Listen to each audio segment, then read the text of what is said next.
Jalen, obviously in that second half, you guys were struggling to kind of make a deep shot. It looked like the App State game for a second, but then you hit that huge three at the end. I guess, kind of from your perspective, you've been through so many games like this. What did it take to make that big clutch play at the end of it? Yeah, like a couple plays before, BP and the staff was telling me to take the first shot because I had the same exact look. So I knew as soon as I caught the ball the next time, I was like, man, I done lost to these dudes too many times. I got to knock this down to seal the deal. So. Jalen, what was it about that defense kind of picking y'all up at half court that was difficult to crack sometimes? Their defense? I just think because they're kind of long, they're athletes, they're SEC players, and they just played really hard like they've always played. It just wasn't nothing really special. Like that's what we knew they was going to come in and do. So. Stay on the far left. Jalen, just through this eight-game win streak, you've been on a really impressive tear. Just what's, I guess, been working for you through this win streak? I don't know. Actually, like before games, I actually haven't been feeling like well. Like I'll like wake up in like a little bad mood, but like it's working. So hopefully I wake up every morning in a bad mood and keep playing the way I'm playing. So. In the front line. Jalen, coaches expressed his confidence in you being able to pull the trigger. What were you seeing out there tonight in terms of shot selection and choosing your spots? So those guys, like, they switch a lot. So we knew, like, the slips and those things were, like, open. And I trust my coaching staff and my teammates in making those plays. And a lot of them, we knew, like, they fly balls, like ball fakes and all those things. So we knew those things. We moved the ball around. We knew good things were going to happen. Stay in the front right, Ryan. Jalen, I believe that was your 100th career win. Was that one of the biggest shots of your career, you feel like, that three? Definitely. I feel like that's one of the biggest shots in my career for sure.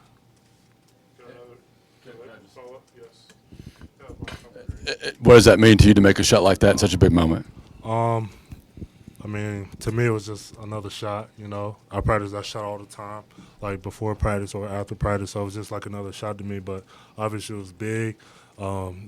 Texas A&M, again, like, they beat me up pretty well the last few years, so it was good to just make that shot, and I had confidence in that one, so and it went in.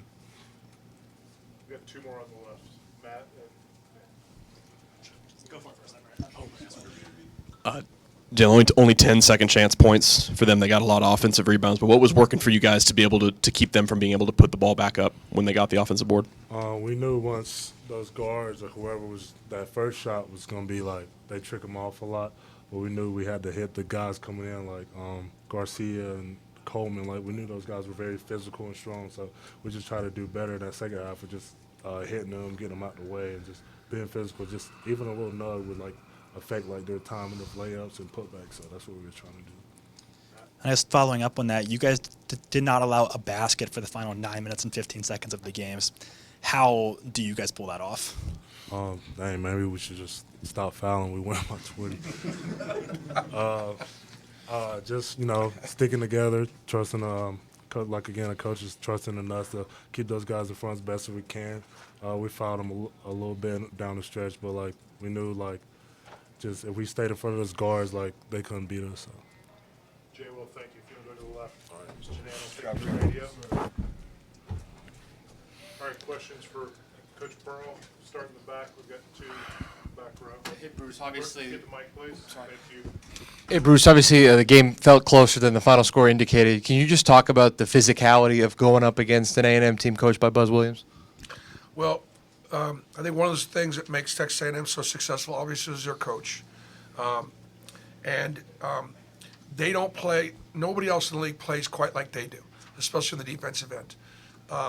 With their 1-2-2 press that they can ratchet it up and kind of, versus us, they just sort of contain it, which slowed our breakdown.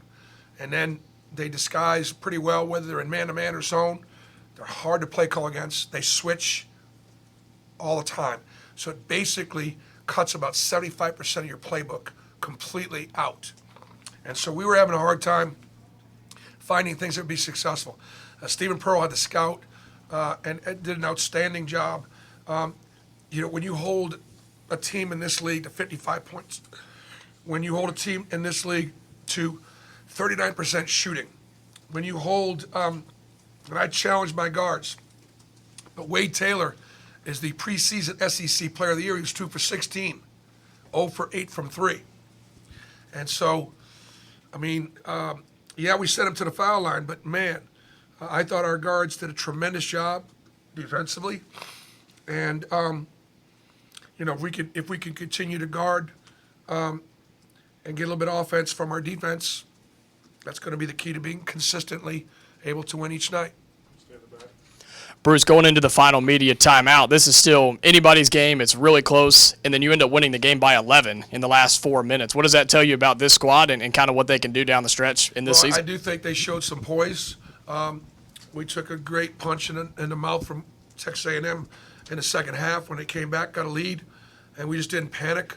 We talked about in that last timeout, hey, man, you know, we were at that point, I think we were up 2 with, you know, 4 or so minutes to go. It's like, man, we're in good shape. This is a really good team. We haven't played great offensively, and we're in position to be in position. And just try to give those guys some confidence.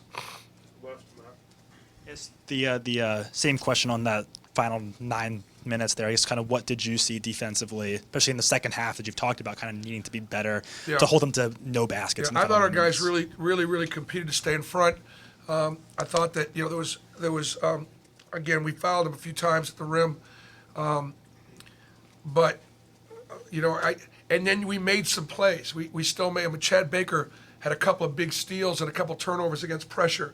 And so, you got to be able to make plays. We turned them over 19 times.